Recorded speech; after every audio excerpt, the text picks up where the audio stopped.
Charlie Rhodes here. For today's episode, we're going to be interviewing King Solomon, who is the King of Solomania. Let's jump right in.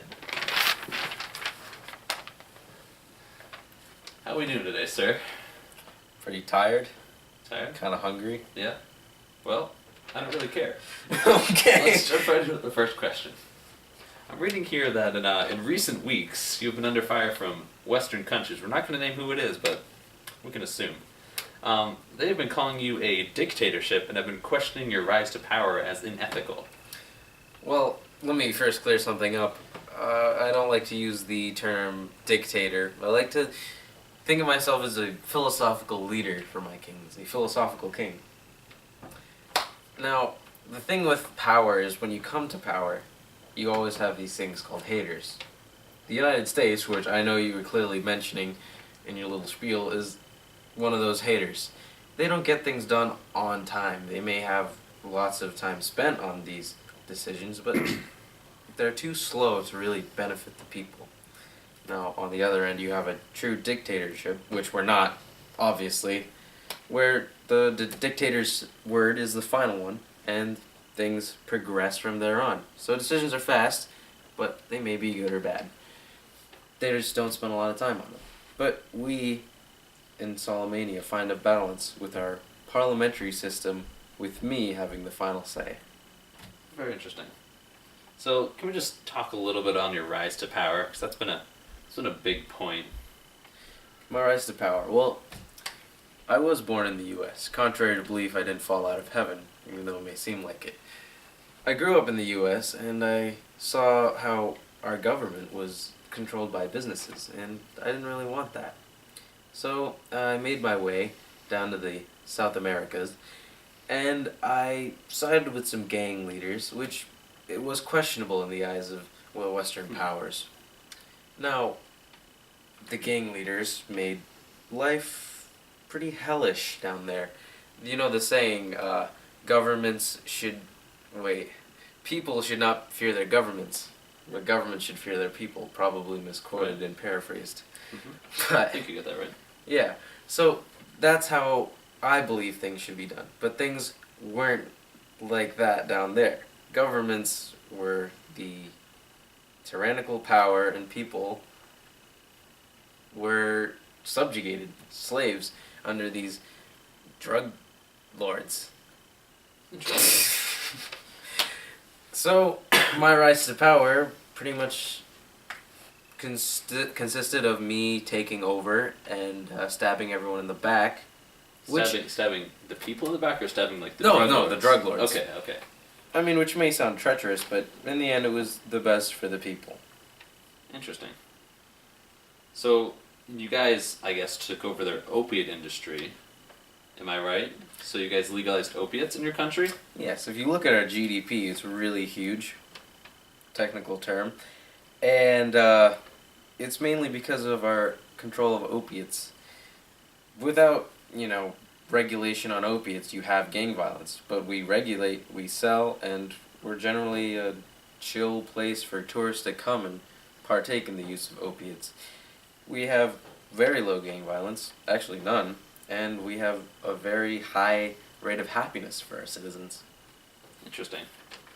So, going back a little bit, when you talked about stabbing the people who helped you rise to power in the back, such as the gang lords, what do you have to say about human rights in your country? Because some people may think that, they were drug lords and gangs, but they're still people. Well, that's where I'd like to disagree with you on that. I believe that those men were dogs, and they needed to be put down. Our people are treated truly like people. Since we're a fairly new country, and we weren't founded on any basis of slavery or anything like that, we don't have deep-rooted tensions against any race, so we're pretty peaceful people, and we treat each other like humans. Good. Okay. Next, So- Castiono. Okay.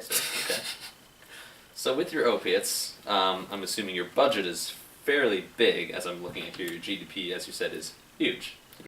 Part of that is 35% military. Now, why do you need such a large military? I mean, for a power we're pretty low on the percentage side. I mean, the actual money are a lot because we want to, we want a secure country. If you look at the U.S., their military spending is over 50%. We're just 35. I don't see anything wrong with that. We have such a high spending, however, to answer your question, because we have a 5-year requirement for all citizens after they graduate primary school. And in return, we pay for all of their secondary schooling. So, what I'm getting at is you have a large budget for military, but a lot of that budget is going towards education. Yeah. So that is a misconception that I've heard, is when we're looking at your budget, you're spending not a lot on education, but your military is really high. So just to clear things up, a lot of your military budget is actually going towards education. Education is a high priority in Solomania. Good, that's very good to hear. And another little question in your budget is the housing for the lower class or the poor class of your economy. What do you have to say about such a small percent? Because it's 1%. Spending 1%. You may think we not care about our poor people, and you'd be right because we don't have poor people. We don't have that many, which is why our budget's only allocated for 1%. If you can see our,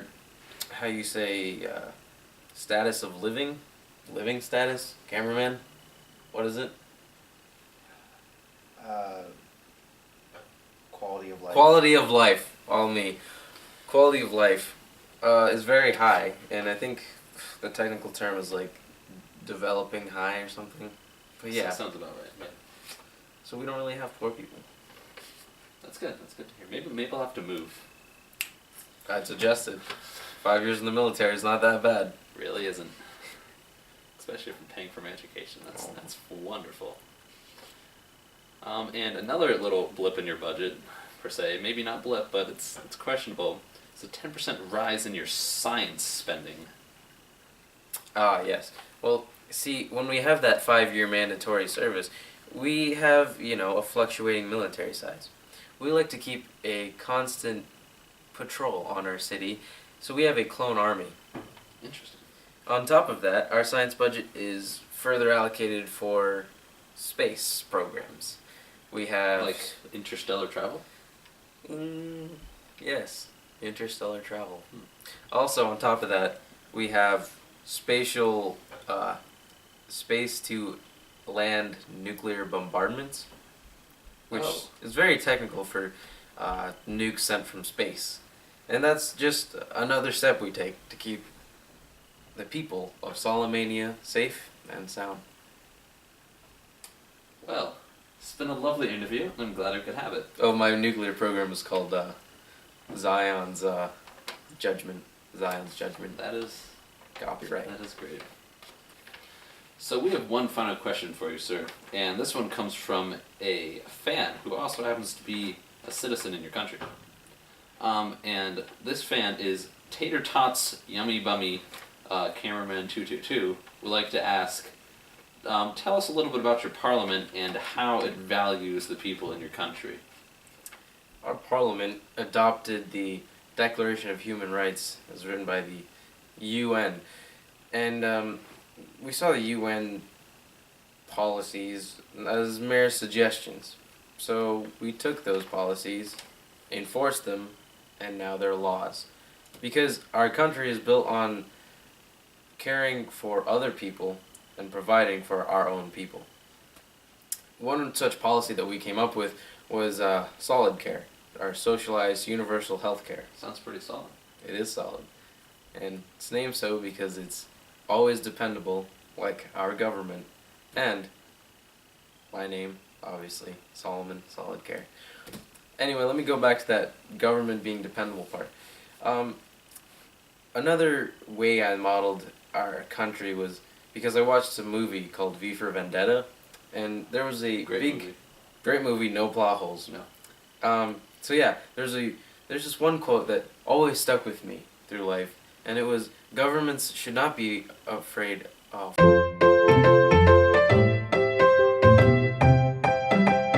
And this quote was that people shouldn't be afraid of their governments, and governments should be afraid of their people. Very interesting.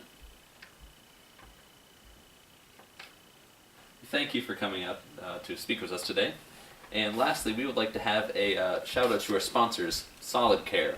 Great health care, and you could even say it's pretty solid. Once again, thank you to King Solomon of Solomania for coming out today. Of course. Fist bump. Fist bump. All right. That's how we do in Solomania. You heard him.